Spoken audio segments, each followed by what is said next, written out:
Regarding the Kansas-Mexico relationship, I think Lou covered this well in his remarks, so I'll just briefly mention again.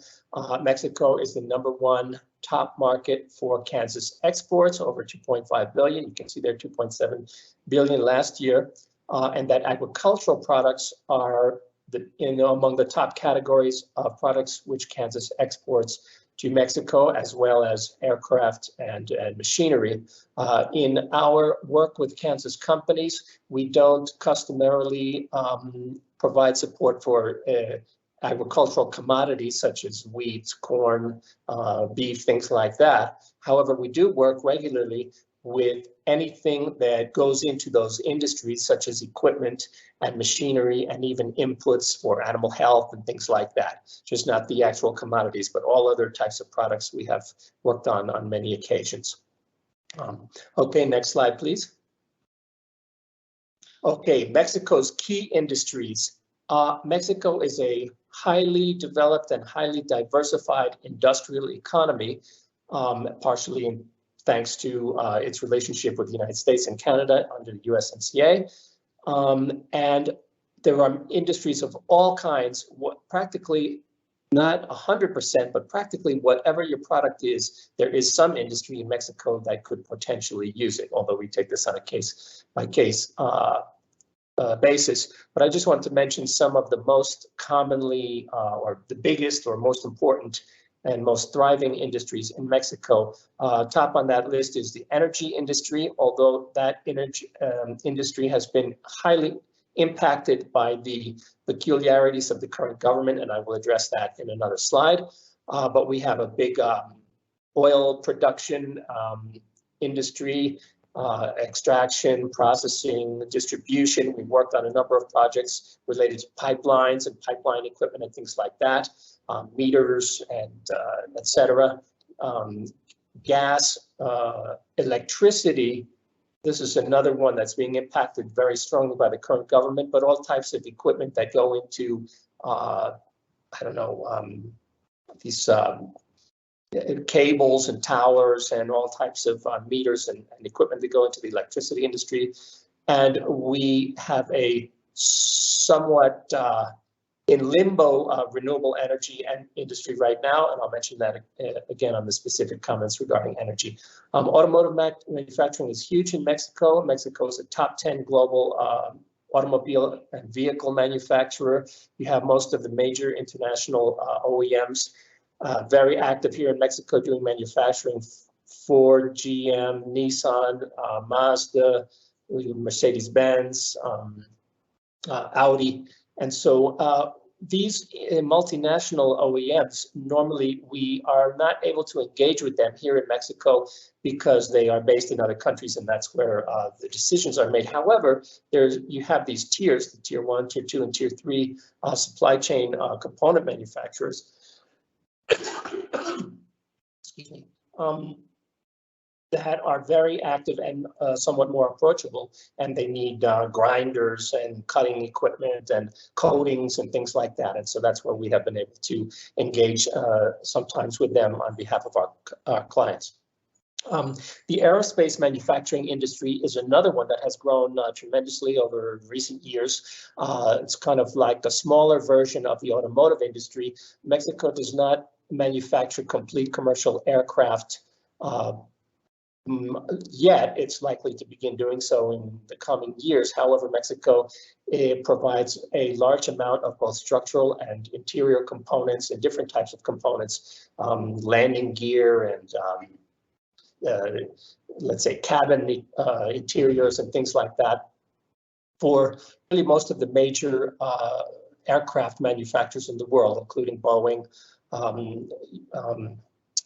the European one, and Bombardier, which is an important manufacturer. Airbus, that's a European one. Airbus and Bombardier, and I believe Embraer as well. So all of those are quite active, and there are over 350 aerospace manufacturing companies in Mexico, and they also provide an opportunity for foreign aerospace OEMs to outsource processes and manufacturing, and that's something that happens quite a bit. The tourism industry, probably the one that folks in the US are closest or more familiar with.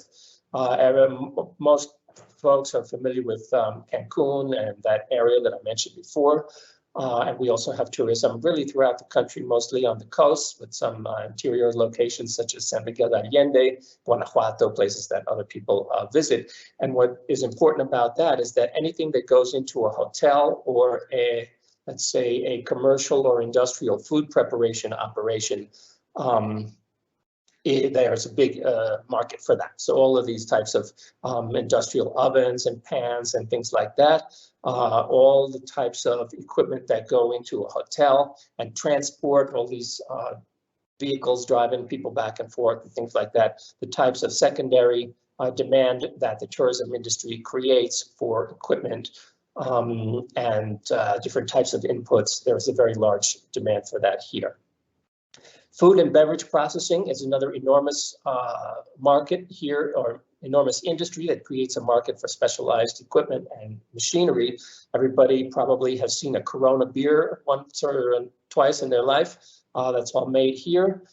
You have also, just in general, enormous manufacturing industry for beer, also liquor and wine, but also even larger soft drinks, the Coca-Cola manufacturing, all other types of fizzy soft drinks. You also have juice processing, dairy processing, and all of this requires refrigeration equipment and all types of pumping equipment and mixers and things like that. And we've worked on a number of projects for our clients on this type of specialized equipment for the food and beverage processing industries. Agriculture, another one huge for the Midwest United States, where you have a lot of manufacturers of specialized agriculture equipment, from the big things like threshers and harvesters and even bins and things like that, sprayers. In general, the Mexican agriculture is smaller scale than we find in the Midwest of the United States. However, there are some locations such as Jalisco in the west, Sonora in the northwest, and also in the Bajío region, in the central part of the country, where particularly there has been a very large boom in protected agriculture, where you have a lot of these glass houses, I forget the name of them, but where you have the interior production of things like, you have a very large export industry for berries, cultivation for peppers, the different colored peppers, green, yellow, red. And you have also things like broccoli and asparagus and cucumber. And that type of export agriculture is entirely focused on exporting to the United States. So they need, not only do they have to comply with all the requirements. Oh, I also forgot avocado, something that most people in the United States have seen from time to time as well, a Mexican avocado, enormous industry. So anything that goes into that type of industry, that type of commercial agriculture, specifically for the export market, they use more advanced and sophisticated equipment, including precision agriculture equipment. We have undertaken projects in those areas as well for our clients. Moving on to mining, I don't know if that's particularly applicable to Kansas, but mining is an important industry in Mexico. Mexico is an important world producer of gold, silver, copper, and zinc, among other types of industrial metals. And you also have a lot of operations that do extraction of sand and gravel and things like that, in which you need different types of heavy-duty conveyor belts and these elevators that have these cups on them that move gravel up, and some types of giant equipment specifically for mining. And we have done a number of projects in that area. In terms of the chemicals industry, that would be probably most likely in terms of the particular type of instruments and specialized equipment that goes into chemicals processing. I should mention, I didn't put pharmaceutical on this list, but that's another huge manufacturing industry that we have. But just as a parenthesis, going back to chemicals, we have some of the very large chemical producers here. I think Alpec makes plastics. You have Orbia, which is highly diversified. That's a Mexican company. and Braskem from Brazil. And so there are a lot of different types of chemicals. In terms of the petrochemical side, that's another one that has been impacted by the current government, and I'll mention that in a few moments. And just to round out this list, I included IT services. Again, I'm not 100% sure if that's particularly applicable to Kansas, but if there are companies in this area, and we did work with one data company from Kansas on a project here, we are currently experiencing a boom in the construction of data services centers where they manage huge amounts of data for providing services such as storage, processing, big data processing, and back office data management and things like that. And a lot of that is happening in the Querétaro, San Luis Potosí area in eastern central Mexico. Also call centers, I don't know how relevant that is, but that's another area that has been growing in recent years where you have companies farming out their call center services to Mexico. Also, I should mention that in Guadalajara, there is a very thriving and important industry in software development, app development, and video game development, and that has been done really hand in hand. Excuse me, with the California software companies, and they are really working together, and that has provided a lot of development for the electronics industry and the software industry in the Guadalajara area.